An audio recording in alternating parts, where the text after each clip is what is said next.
mbokk téléspectateurs yi ñoo ngi leen di dalal ci seen émission noppiwuma donc noppiwuma comme ni ngeen ko xamee mooy émission bi nga xam ne moom la ñuy jagleel wér-gu-yaram bi jëm ci wér-gu-yaramu xel donc tey jii ñoo ngi dalal suñu coach Cheikh Sy donc tey jii Cheikh Sy ñoo ngi nar a waxtaan ak moom ci li jëm ci complexe ak jeexital yu mu mën a am ci seen wér-gu-yaram donc ci seen dalu xel par rapport à critique yu nga xam ni seen entourage lay jóge Cheikh Sy ñu ngi lay dalal jàmm ci suñu émission noppiwuma. jërëjëf. nuyu naa ñëpp te fay naa la. très bien alors donc Cheikh Sy tey jii nii yow yaa nar a ñu expliquer li jëm ci complexe nga war ñoo expliquer nag lan mooy complexe déjà et te tamit naka la par rapport à complexe bi nit ki am yan jeexital la entourage am critique yi ñuy am ci moom lan la mën a am lan la mën a def ci nit ki. jërëjëf alors nuyu naa ñëpp complexe perception la perception lu ñu bu négative bu ñu am si suñu bopp si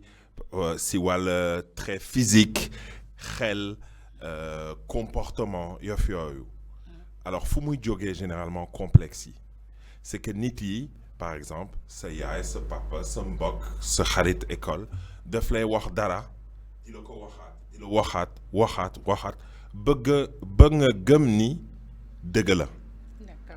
foofu lay yóbbaale complexe mun na nekk sa bakkan sa ay nopp yu mag wala yooyu ne wax xam nga mun na commencer par fo waaye yow ak sa bakkan bu mag bi loo may wax noonu ndekete yow yaa ngi koy dégg te yii mais dëgg la man nag sama bakkan ndekete yow magul noonu n'est pas si gros que ça quoi. D'accord.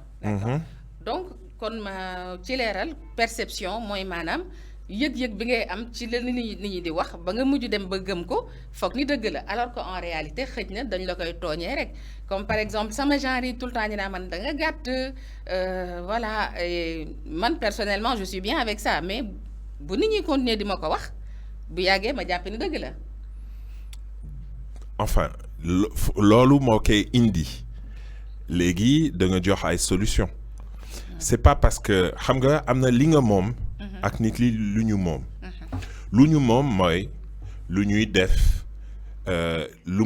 ma wax lu may def lu ma xalaat maa ko moom. D'accord. keneen kii lu muy wax lu muy def lu muy xalaat moo ko moom. moom la engagé. problème bi mooy nit yi dañuy gérer lu ñu moomul. dañuy gérer leneen. waaw. xam nga mun naa jox benn exemple. si société bi. temps yi dañuy wax affaire u suppositoire yi jigéen yi yee jël. waaw. lu tax dañuy jël loolu. parce que dañ leen gëmloo ni góor loolu la ñu bëgg et cetera tandis que góor am na ñu bëgg. yu njool yeneen yu sew yu gàtt yu pas gàtt bon mais ku nekk ak yàlla lu mu la may. waaw dëgg la. donc foofu mooy problème bi. c'est que nit yi dañuy jox importance leneen yi lu ñuy xalaat et lu ñu lay gisee. d'accord lu ñu lay xoolee. d'accord tandis que loolu bon important na mais lu am njëriñ dëggantaan c'est looy xalaat sa bopp. looy gisee sa bopp yow. d'accord loolu yëpp d'accord naa ci waaye booy xool xam nga nit ki dafa am lu la forger da nga am sa famille nga jóge foofu après da ngay am relation ak société bi ainsi de suite léegi bu nekkee déjà yow nit ki depuis le cercle familial yow say parents jàngaluñ la nga am caractère boobu ba bu la nit ki defee critique di nga ko mën a gérer mais nan ngay mënee faire face à critique bu jóge ci biti. xam nga si Sénégal si suñu réew malheureusement nit yi dañu tàmm critiquer te critiquer baaxul xam nga yow léegi na wax nit yi dañuy wax dama xaw a gàtt ku la ko may sudul yàlla. dëgg yàlla. yàlla lu mu may yow nga ne ko doyul baaxul. te yàlla nee na si alxuraan lu gën lay def jumul fàttewul dara donc su fekkee da nga mel noonu moo gënoon ci yow. waaw dëgg la. loolu la nit war a xalaat xam nga man sama yaay tout le temps daf may xool ni ma defal nag ak sa poids ama laa xoolal li ngay lekk yëf yooyu et cetera dafa bëgg mais à un moment donné de ma vie daf ma joxoon ay complexe comme su fekkee yeneen yi ñoo gën a baax man wala ñoo gën a parce que noonu la ñu mel et cetera or du dëgg. D'accord. lu important c'est que yow da nga waroon te damay utiliser nob c'est pas bëgg. da ngay nob sa bopp. balaa keneen nob la nobal sa bopp. ok dëgg la mais comme li ngay wax ni mais sachant que comme par exemple dans ton cas et mon cas aussi c'est d'abord la famille ñoom ñoo lay wax loolu donc est-ce que sa famille boobu ñoom dimbali nañ la justement pour nga nopp sa bopp parce que ñoom justement ñooy gis ni ñoom ci seen gis-gis ni da nga am loo xam ne c'est pas dans les normes voilà donc et tout le temps loolu noonu lañ lay signaler comme si normalul. en fait si yar bi la. si Sénégal dañu tàmm di critiquer. te xamuñu ni mun na blesser mun na métti en fait si ku ko dégg. alors am na plusieurs types de personnes. am na ku lay wax loolu pour yàqal la parce que daf la bëgg torox. am na ku lay wax loolu comme sama yaay comme peut-être sa ay mbokk. di la ko wax parce que loolu la ñu xam te loolu la ñu foog moo nekk lu gën ci yow te yooyu soo nekkee xale c'est normal impact bi mu am mais à partir d'un certain moment doo nekk xale mag nga. il faut nga jël sa ay décision xam ni lii convenir na ma mun naa ci dem lii convenir u ma munuma ci dem par exemple kuy jooy ay garab ñu koy grossirloo mais day faj dëggantaan benn feebar lan la si mën garab bi moo koy jox loolu te munoo ci dara. munoo ci dara effectivement. bon loo koy da nga koy wax mais yow yaa ngi jël yarama ci est-ce que daa am jëkkër nanana te phrase yooyu baaxuñu. parce que dañuy yàq sa xel après nga bëgg def yëpp pour perdre poids tandis que yàlla su fekkee pour nga mun faj complexe. il faut nga nangu ni am nga complexe. voilà nangu boobu nag surtout laa bëgg nga gën ci appesantiru parce que pour man c'est d'abord sa yaay sa papa say ñoo xam ne ñoom ñoo lay côtoyer depuis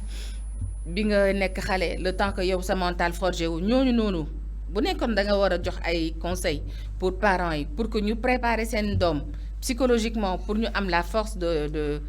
bu leen nit newoon da nga gàtt wala da nga ñaaw wala da nga ñuul wala da nga sew que ñu mën a mu bañ leen a affecté ba mu leen di dugal ci justement dem jël ay suppositoire pour am yaram pour voilà. alors loolu je reviens dessus si yar bi la xam nga tubaab nee na adulte da ngay reproduire li nga gis soo nekkee xale. sama yaay day wax ak man comme yaayam day doon wax ak moom. sama papa day wax ak man comme papam ak yaayam dañuy doon waxtaan ak moom. c'est la même chose pour tout le monde ñëpp a yem. d'accord waaye yow pour xale bien sûr damay wax parents yi moytu leen li ngeen wax ci kanamu xale yi moytu leen li ngeen wax xale yi moytu leen seen comportement ci kanamu xale yi. je prends un exemple qui est répétitif. góor buy gis muy dóor yaayam la probabilité que muy dóor jabaram est de plus de 65%. statistique ñoo koy def c'est-à-dire que soo tamee di dóor sa jabar ci sa kanamu doom la plupart du temps moom tam comme dafa foog ni que loolu mooy yoon loolu lay def. d'accord même chose pour complexe li ngay sama yaay quand daf ma wax xoolal sa li ngay lekk et cetera mais c'est que bëggul ma gaaw a dee bëggul ma am feebaru xool wala yof yooyu daf ma yéene lu baax mais peut-être que lu mu doon wax daf ma doon métti parce que comprendre ma ko ba ma foog ni que man baaxuma tandis que non soo si waxtaanee ak moom léegi mu ne la ah non man dama la bëggoon jàppale loolu laa xam loolu laa wax est-ce que yaa ngi comprendre donc bien sûr il faut que parents yi xawma lu ñuy waxee confiance en soi en wolof gëm sa bopp c'est gëm sa bopp c'est vrai gëm sa bopp il faut que ñu jàng xale yi ñu gëm seen bopp ñu gëm ni ñu ko expliquer leen que remarque bi c'est pas pour ton la c'est pas pour torox la c'est pour le expliquer la yoon lii mun na jur lii mu jur lii mu jur feebar mu jur nanani mu jur nanana peut-être baaxul ci yow peut-être baaxul ci yow et cetera famille diabétique dañ ko waroon teel a wax xale yi mais kenn du ko wax ñu ne ko indil yàpp bi nu lekk te baaxul enfin baax na dafa neex voilà mais bon après lu nekk da nga ci raisonnable da nga dafa am voilà waaw dafa am li ngay xool mais li ngay wax parents yi parce que ñaar ngay wax léegi lu ñuy wax parents yi exactement ma ne leen toppatoo leen seen doom yar leen mais moytu leen critique bu bare soo ko waxee benn yoon expliquer ko lu tax nga koy wax loolu te xamal leen ni du loolu ngeen foog c'est pas parce que loolu ngeen foog que dëgg la exactement te yow adulte bul foog ni parce que diw nee na la lii que mooy dëgg da nga mel ni nga mel soo buggee changer la première chose nga war a def c'est accepter ni nga mel maintenant pour ne noonu laa bëgg a mel lan laa war a def te quel temps ñaata temps laay jël pour yegg ba foofu d'accord donc par rapport à point boobu déjà sa entourage au niveau du cercle ci famille bi ci kër ga ban comportement la sa parents yi war a am ak yow pour que justement nga am confiance wóolu sa bopp gëm sa bopp ok ça c'est une chose mais da ngay xam ne tamit nit ki dafay confronter ak yeneen milieu actuellement les réseaux sociaux dañoo am impact bu rëy ci nit ñi te même booy xool dans la vie tey bu ñuy considérer ne jigéen bu rafet ay bu ñuy def ay miss dafa am benn standard bu ñuy privilégié oui parce que dañuy naan oui da nga war a njool da nga war a am forme da nga war a mel ni léegi loolu la xale yi di gis ci réseaux sociaux yi loolu la ñuy jàppee ni mooy lu rafet ba boo melul noonu mën na la créer le problème bu nekkee justement yow préparé wuñ la au niveau ce cercle familial que yow mi sa bopp tamit nekkoo koo xam ne da nga gëm sa bopp léegi nit ki yan levier justement yan ci lan la war a sukkandiku pour mën a développer loolu. alors man waxuma affaire u xale yi passé nañ dossier bi. ñu ngi waxtaan si wàllu adulte. mais gëm sa bopp da nga koy jàng da nga foog ni que man dama jóg gëm sama bopp noonu. mais da nga koy jàng foo koy jàngee di lire ay podcast. xam nga dans la vie ñetti temps ñoo ci nekk.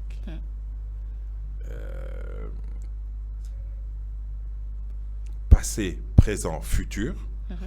li nga moom mooy présent bi li ngay def léegi. d'ailleurs quand dama commencé sama phrase. moment présent bi jeex na ba pare. bon si moment présent nga war a concentré wu te xam ni si moment présent ñett moo ci nekk repos divertissement liggéey donc noppalu. divertissement. moom mooy bànneex voilà exactement ak liggéey. su fekkee da nga war a liggéey da ngay noppalu. du baax da ngay noppalu chaque temps am na moment am fu mu yem exactement. yow soo nekkee adulte nga gis ay yëf affaire au suppositoire daf ma choqué. waaw parce que donc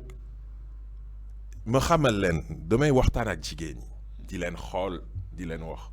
yéen yëpp da ngeen rafet ku góor ki yéen yëpp di ngeen rafet ku la wax leneen dafa juum waxu la dëgg waxu la lu baax mais balaa keneen ki gëm na da nga rafet il faut que yow nga gëm ko sa bopp tubaab dañuy wax charité bien ordonnée commence par soi-même da ngay commencer par sa bopp xool sa bopp ak bienveillance ne ah waaw tey plutôt que xool lu rafetul ci sa yaram mais xoolal lu rafet l'énergie tubaab dañuy wax après da nga koy wax en wolof l'énergie va dans la direction où est portée l'attention sa attention su fekkee mu ngi ci lu doxul mais sa énergie yëpp dina dem foofu mais doo am solution xoolal leneen ci sa yaram mën na nekk ci sa yaram ci li ngay xalaate ci li ngay def lu baax foofu l'importance nekk quoi li ngay xool dafa am njëriñ torop sa yaay su fekkee daf lay wax nii sa nez sa bakkan parce que man daf may reetaanloo ñun ci sañu famille soo gisee bakkan yi da ngay dee parce que bon nangu naa. Voilà mais ku nekk xam nga am na famille bu nekk da nga am say traits caractéristiques par exemple man suñ may tooñ tout le temps je doon naa man da nga gàtt ma leen écouter man sama yaay njoolul sama papa njoolul man su ma ñëwee njool est-ce que dama leen jaaxal donc c'est man réponse boobu laay joxe tout le temps donc c'est tout à fait normal et man yéen a am problème ak sama gàttaay mais man je suis très bien man ni ma mel nii sax man nii laa ko bëggee. loolu moom tu vois li nga wax au début. xawma ci dara mais li ngay jeexee mooy yoon c'est-à-dire. tout sa yaram sama boss la. wax dëgg yàlla. toppatool sa bopp man ma toppatoo sama bopp. jeex na nit yi c'est loolu lu ñu xamul dañu foog ni que li ngay wax dañu war a justifier da ngeen war a bàyyi justifier wu noonu laa mel su fekkee sa docteur nee na bàyyil di lekk sucre da nga am diabète bul doflu parce que diabète day rey. Voilà exactement. Bon mais maintenant da nga gàtt du rey kenn.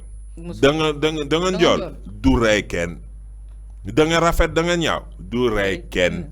Alors oui dañu war a toppatoo suñu yaram mais moytu leen bañ a bëgg nekk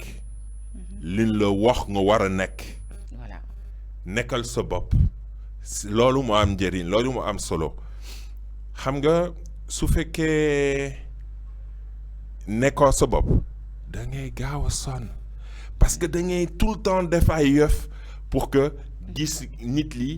yi gis la comme ñoom nu ñu ko bëggee. Exactement te yow da ngay malheureux da ngay triste sa énergie day dem ci loolu te doo am njëriñ énergie pour toppatoo sa bopp. donc li nga bëgg a wax mooy ni que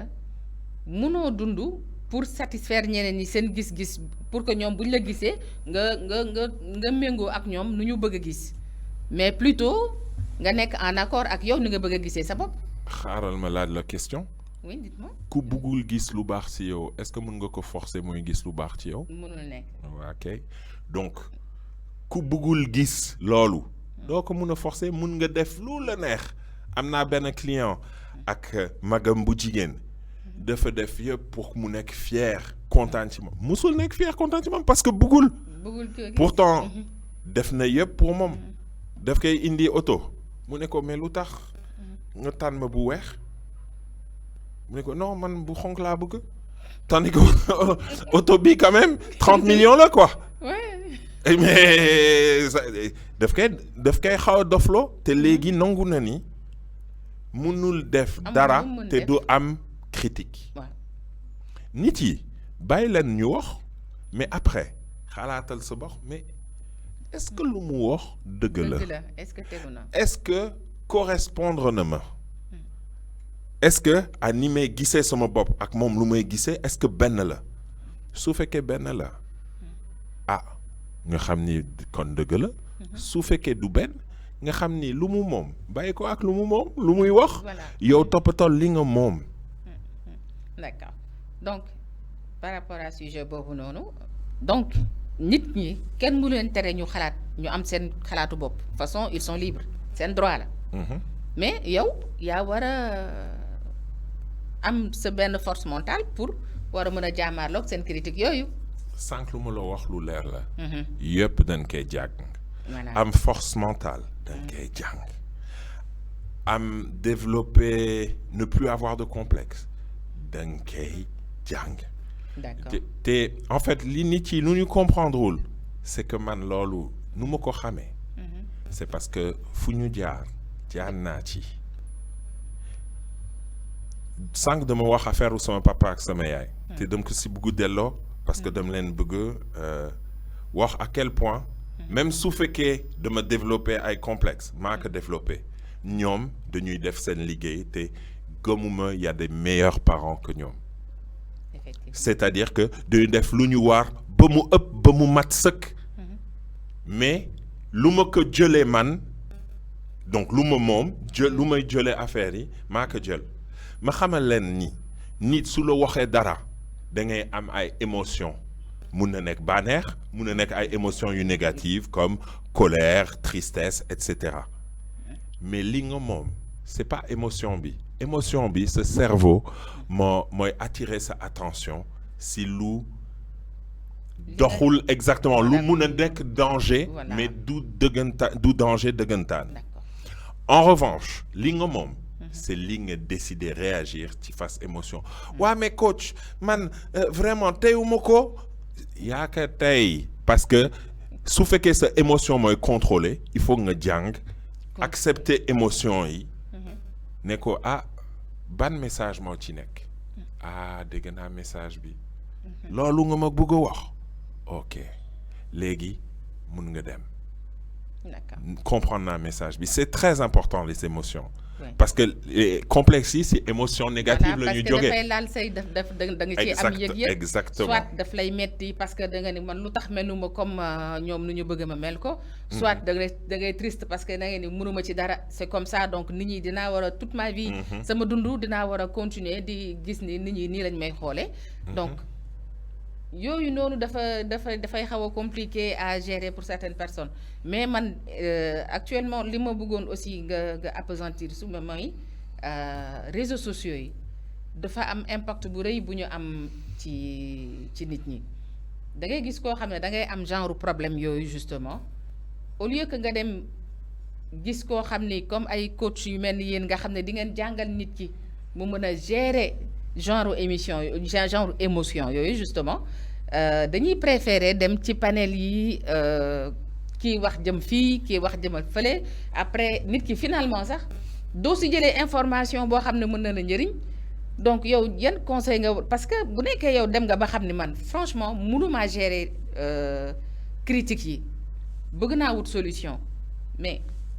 est-ce que tamit doo dem adressé wu dem gis koo xam ni mën na laa dimbali plutôt que koo xam ne jàngul du professionnel du dara ngay dem gis koo xam ne day jaay ay suppos nekkatul pour wut solution mais da ngay dem justement def dara pour nga conformer wu ci regardu nit ñi parce que ñi di dem jëli suppos yi c'est pas pour régler non c'est pour que dañ bëgg a dem ñu am yaram pour que ñu neex justement ñii di leen di critiquer xaw ma ndax comprendre nga fi may waxee. comprendre naa bu baax. waaw xam nga les réseaux sociaux yi. bëgg naa leen torop si réseaux sociaux dem si bokk waaye du ma si passé dem si liggéey dem si xoolaay yëf mais aussi je n'y passe pas tout mon temps sama temps bi yëpp demul ci loolu généralement nit yi ñuy def loolu c'est que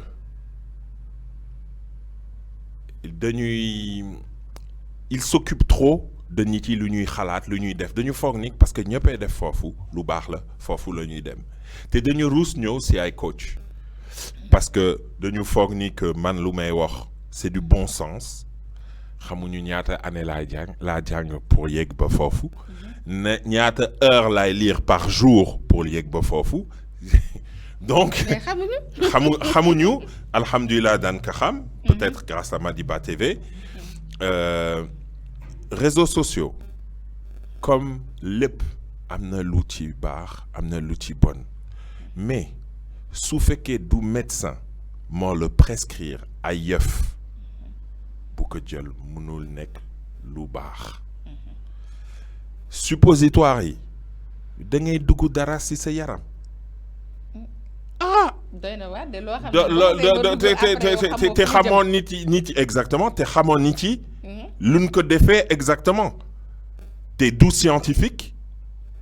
mais quand tu sooy lire lu ñuy wax ci loolu da ngay tiit ay du pus des lésions man bëgg am yaram mu may indi ay feebar yàlla tere jaratu ko yéen itam réseaux sociaux xool leen ko ak am na lu baax am na lu bon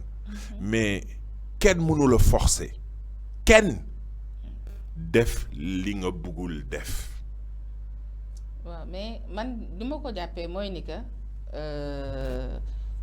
dafa am ñoo xam ne xam nañ ni nit ñi dañu am ay faiblesse te si faiblesse yooyu noonu en fait la ñuy utiliser pour ñoom ñu enrichir parce que man dama ko jàppee ni da ngay wut xaalis sur le malheur des gens yow nit ki am na problème nga ni ok man mun naa ci liggéey xaalis parce que noonu laa ko gisee. waaw noonu nga koy gisee mais man coach si jàppale ni ci problème fii leen ko fekk fii leen koy bàyyi. ça c'est sûr. bon problème daa ko am luy def différence c'est li nga problème day indi émotion c'est li nga tànn ngay tontu si émotion bi nit yi dañu bëgg xeex émotion yi sooy commencer xeex émotion yi da nga koy jox doole bon bàyyi ko muy ñëw da nga foog ni que ñëw waxtaan télé jànguma nu may defee ba calme ba dégg li nga wax mun na la tontu et cetera mais dama ko jàng gérer ses émotions gérer ses complexes da nga koy jàng mais am na ay nit dañu am chance mun nañ ko jàng seen bopp am na ay nit te man yaakaar naa ci loolu la bokk yàlla moo ma jàppale quand dama nekkoon xale dama doon def ay yëf te xamuma woon coaching la par exemple man su ma doon tëdd si sama laal damay doon xalaat ñetti yëf laa doon def si journée bi te kontaan naa ci donc déjà quand j'étais petit dama doon nelaw avec des pensées positives d'accord léegi laa xam ni yàlla moo ma jàppale xaw ma lu tax ma doon def loolu d'accord mais loolu moo doon def que sama caractère dafay doon forgé wu nit donc nangu leen jàng réseaux sociaux am na li ngay gis lu baax am na li ngay gis lu bon la xalaat leen waxtaan leen ak seen bopp nit yi du ñuy waxtaan ak seen bopp suñu waxtaanee nga ne lii du médicament du docteur moo ko ma dugg ko sama mënul jur lu baax loolu moom mooy question de loo gis yow mii sax balaa nga koy def mais toogal nga xalaat quoi est-ce que lii nii yenu na maanaa est-ce que yow sa xel may na la sax nga jël loo xam ni ki koy defar jàngul mu xamoo ndax dosage bi baax na ci loo xam ne une fois que mu dugg sa yaram yow xamoo sax. bugguma xam su fekkee dosage bi baax na non loolu bu leen ko nangu. xam ngeen nit ñoo créer urgence yàlla lan la wax si alxuraan si tubaab la koy wax Dieu est avec les endurants dans le sens patient. dara yàkkamtiwul da nga bëgg am yaram mais man dama foogoon ñi fondé ay ruuy yëf suñu man doon def man loolu laa gëm mais yow nga bëgg koo xamoo ay jàngam mu lay jox ay affaire nga koy dugal yàlla nañu yàlla musal xam nga nit mënul nekk au top tout le temps moi ça me fait rigoler parce que daf may reetaan loo benn xarit ne ma yow da ngay tiit mais bien sûr que léeg-léeg damay tiit comme ne nit sama doom ñi suñu amee dara damay tiit sama papa ak sama yaay sama mbokk yi sama xarit yi mais bien sûr da ngay tiit parce que émotion ñëpp ko am lu def différence bi c'est li nga tànn tontu si émotion bi dama koy waxaat parce que c'est important là coaching laa leen jox émotion bi nangu ko bàyyi ko mu dugg analyser ko xool ko ne ko mais yow loo ma bëgg jàngal lii nga ma bëgg woon ok léegi comprendre naa maa ngi koy xool mun nga dem sa yoon loolu lu important la et réseaux sociaux bu leen fàtte lu baax ak lu bon mais yéen a war a tànn lu baax ak lu bon te exemple parents yi parce que foofu mere naa parents yi tuuti guddi plutôt que toppatoo sa doom yaa ngi ci réseaux sociaux yi papa comme yaay mais il y a pas longtemps ma nekk restaurant góor ak jigéen ku nekk c'est-à-dire couple la ku nekk ci portable am di xool tak tak tak tak tak te dañoo ànd ñëw mais waxtaanuñu benn yoon dama dem ci ñoon toog ci seen table ma ne baal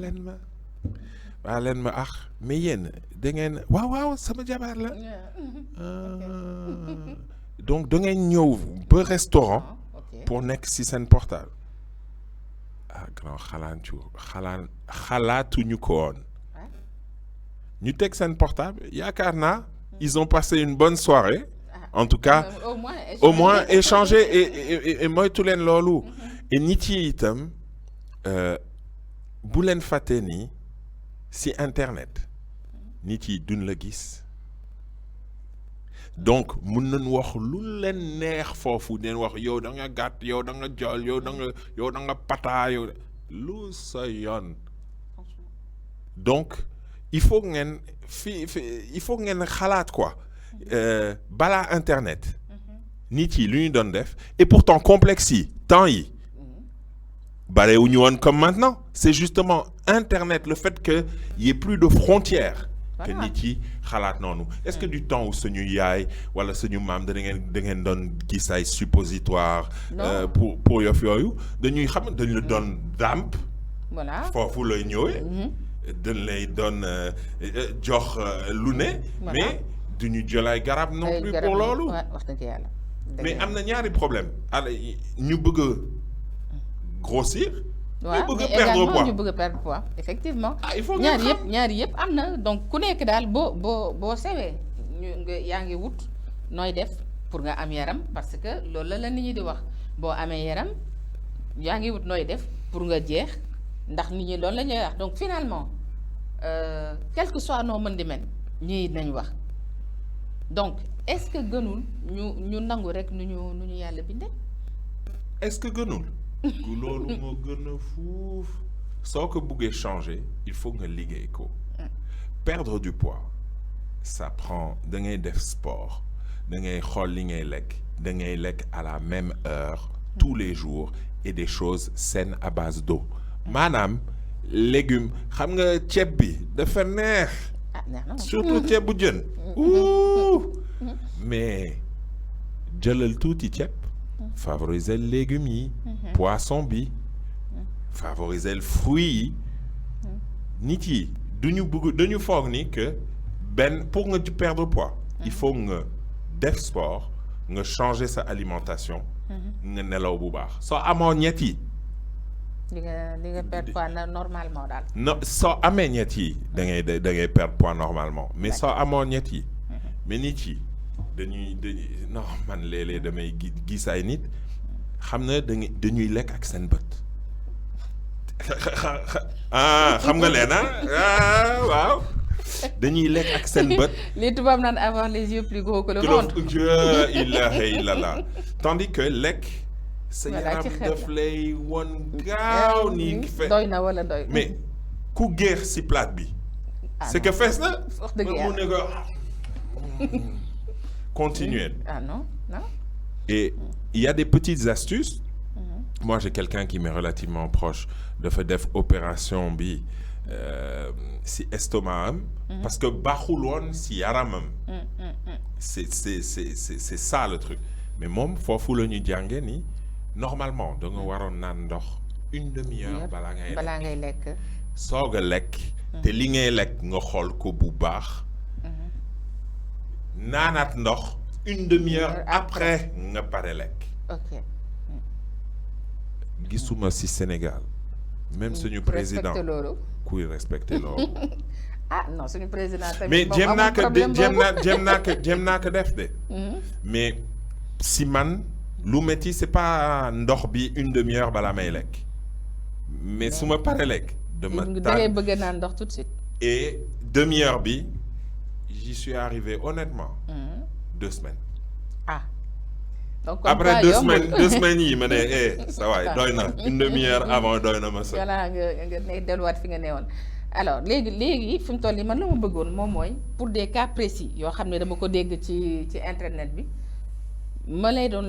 bëggoon nga xam exactement yow bu nekkoon da nga waroon coacher ku dund situation yooyu yow ban accompagnement nga koy defal damay jox juste benn cas de figure genre koo xam ni dafa am jëkkër bi muy am jëkkër mi ngi am physique bu rafet boo xam ne sax d'ailleurs loolu moo gënoon attiré jëkkër bi. tout se passe bien mu am benn doom ñaari doom et puis yaram bi changé mu commencé jël poids daaw mënatul sol les mêmes habits mënatul mel comme nu mu meloon c'est normal am na maternité d'accord mais jëkkër bi au lieu que mu koy continuer soutenir de ko pour mu continuer gëm boppam jëkkër bi ci boppam moo koy critiquer. naka non ni nga mel nii moom doxul quoi parce que tu vois da nga pata da di léegi su ma ànd ak yow damay mel ni sama yaay laa àndal genre oui genre yooyu noonu am na ñu koy dégg donc kooku naturellement dina bëgg a dem def lu mu mën di def ci nu mu gën a gaawee d'ailleurs pour retrouver waat ligne bi mu amoon pour justement faire plaisir à jëkkëram. En sachant que c'est pas du yomb déjà dina ko atteindre psychologiquement parce que elle va se dire man sama jëkkër bëggatuma menuma nu ma ni mu li nga xam ne moo ko neexoon donc kooku yow boo ko waroon coacher tey jox ko ay conseils nan nga koy traiter jëkkër ji wala jabar ji parce que les jëkkër deux ji dem koy mbéj ñaari yëpp parce que bu jabar ji demee bay développer ay complexes c'est parce que moom moo amul la bonne posture. non mais jëkkër ji munoo wax sa jabar attends mais am na non am na. mais munoo wax sa jabar. que kooram dafa changer parce que daf la may ñaari doom wala ñett wala ñeent ba x. munoo ko wax xam nga lu tax. parce que le corps ça vieillit mais même yow góor ni nga meloon sànq li nga mel tey du benn. bon peut-être si jigéen ak ni nga waxee. ëmb yi da nga koy gën a gis donc ci jigéen gi dam koy wax nangul sa yaram nu mu mel tey su fekkee da nga bëgg a perdre poids pour moom doo mus a perdre gramme nit nga mun a changer mooy sa bopp il faut nga décider changer wu pas pour moom pour yow sa bopp parce que li nga bëgg li nga xalaat yaa ngi comprendre ku góor ki lu muy wax jabaram nu moytu yàlla nu mu mel jabaram c'est vrai que mun na def ay effort mais yàlla moo décidé que nii la mel doo nangu yàlla lu muy wax da nga bëgg muy toppatoo sa bopp te góor yi samay xarit nañu góor la bu leen fàttee si jabar seen yaay ngeen war a gis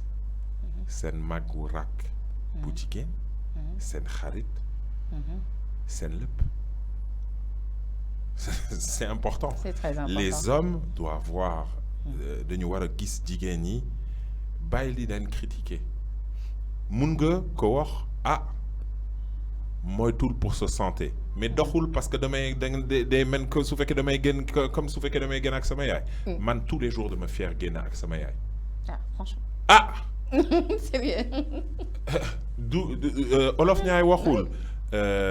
yaay benn la papa ñëpp la. waaw wax dëgg yàlla. si sa jabar su fekkee daf la may doom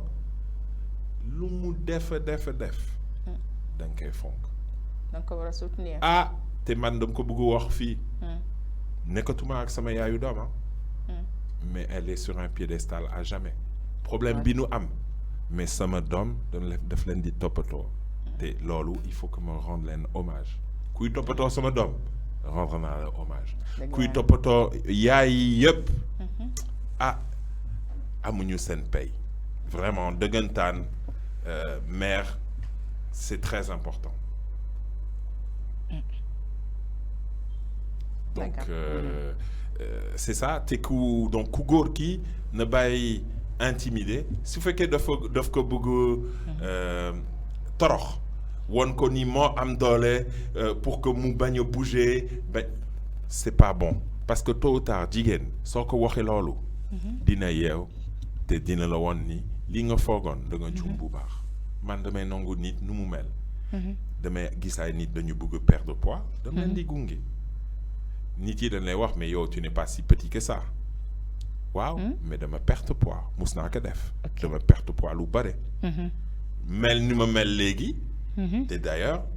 dama buggaat perte poids mais damay def lu ma war mais bul juger kenn yàlla moom jugement du ñun d'accord voilà donc kon boog conseil yaa ngi noonu pour góor ñi bàyyi leen seen jabar yi ngeen di body shaming parce que moom boobu noonu la ñu yàgg dégg ci internet bi body shaming parce que nit ñi sa physique tout le temps da nga siy jot ay critiques te franchement loolu noonu bu nekkee par rapport en fait déjà au niveau par rapport à suñu société dañ naan góor ñaawul góor nu mel baax na ça ne veut pas dire que góor yi du ñu am complexe par rapport à seen physique mais jigéen moom moo gën a sentir critique par rapport à son physique parce que on considère dañuy jàpp ne jigéen dafa am nu mu war a mel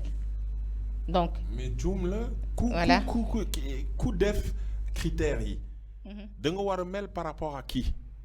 man xoluma yeneen yi. li nga war a nekk. c'est que tey nga nekk version bu gën li nga nekkoon démb.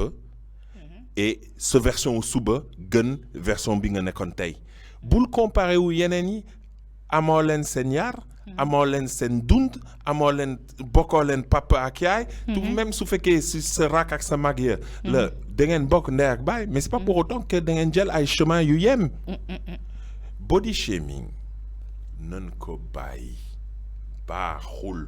bàyyi leen di body shaming góor wala jigéen wala ñëpp wala xale yi dañu mel nu ñu mel nangu leen ko te su fekkee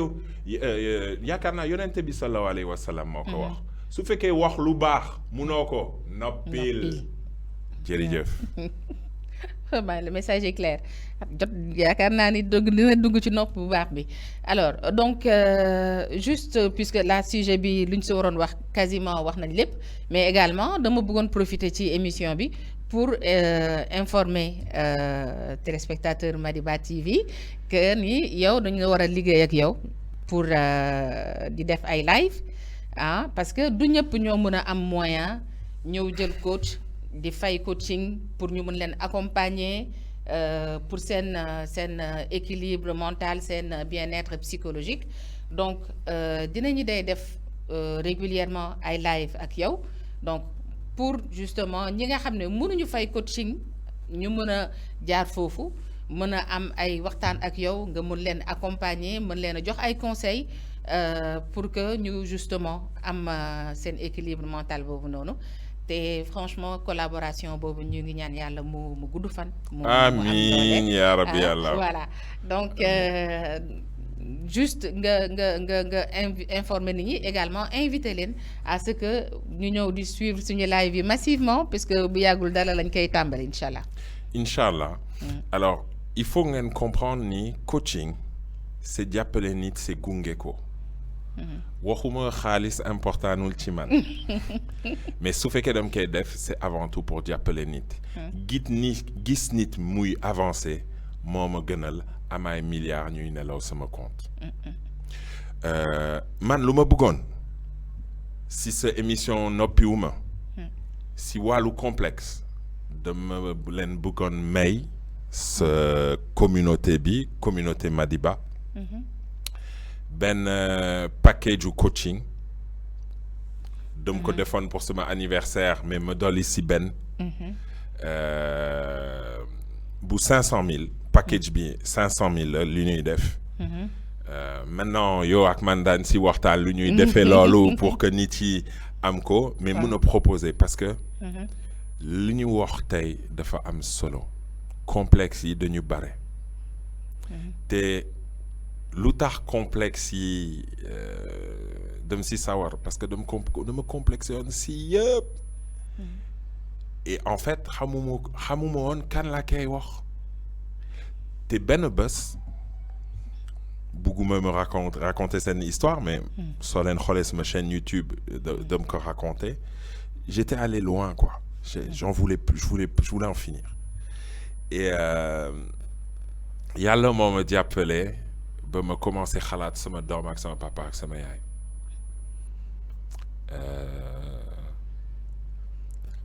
ba ma je me suis cassé la main en frappant dans une porte en bois plein. Je n'étais pas violent avec les gens. J'étais violent. J'avais des gestes de violence. Si dóor si bunt, toj verre, toj na ay portable aussi. Mais colère bu ma géré wul woon la. Donc lu ma leen wax c'est parce que jaar naa ci te xam naa ni metti na.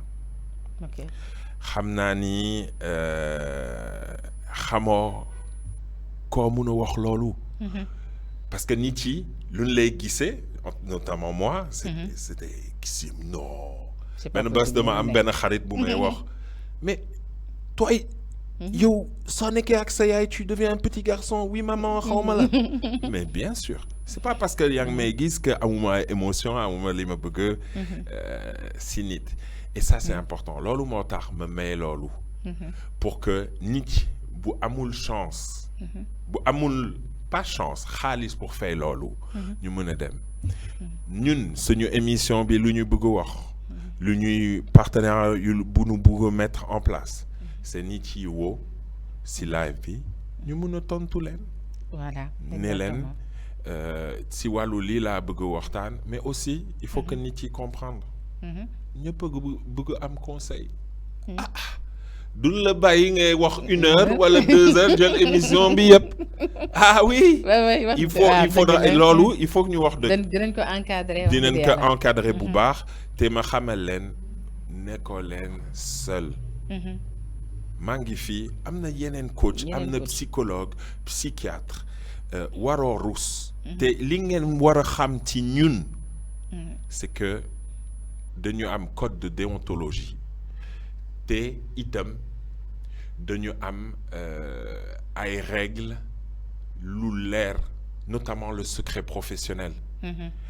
à part su fekkee danga may wax par exemple damay suicider wu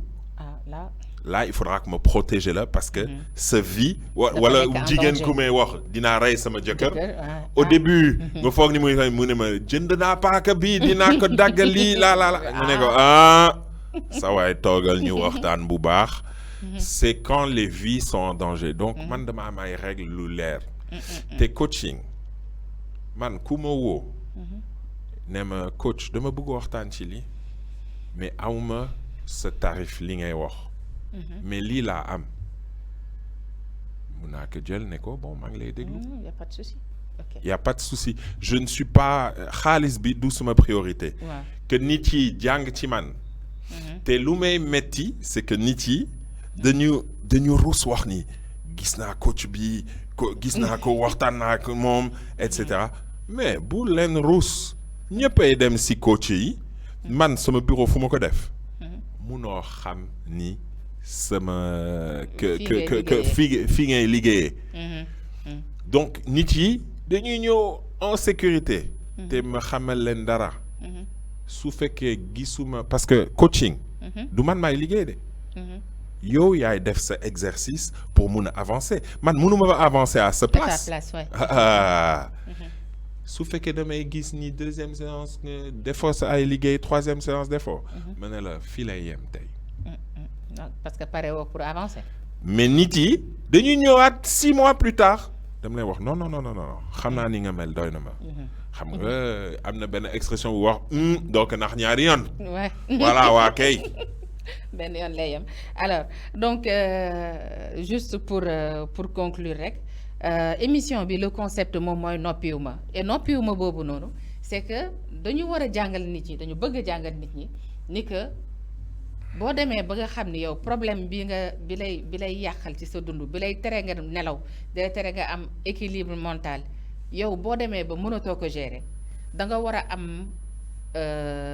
humilité dem seet koo xam ne mën na la dimbali koo xam ne loolu mooy liggéeyam te dina xam fan la mën a yóbbu dem di ci waxtaan déjà xawi sa sutura ni ñuy xamal la dugg ci réseaux sociaux yi parfois mën na dimbali nit anyway mais la plupart du temps problème yi da lay yokkal problème plus qu'autre chose donc il vaut mieux nga dem gis koo xam ne c'est un professionnel xam na lu muy wax comme ni ko coach waxee léegi dafa am ay règles dafa am ay normes yoo xam ne seen liggéey ci loolu la tënku mu mën laa dimbali ba nga récupérer waat sa santé mentale parce que nit mun nga am sa loxo mën na metti nga continuer di nekk ak nit ñi sa tànk di metti nga mën a continuer nekk ak nit ñi waaye sa xel bu doxatul rek yow dañ lay sax daanaka génnee ci société bi te balaa ngay àgg ci niveau boobu nga dem gis ku lay dimbali ba nga nekkaat moom mooy li gën donc émission noppiwuma loolu moo ko tax a jóg dinañ aborder yeneen sujet tey dañoo demoon ci lii di complexe parce que loolu dina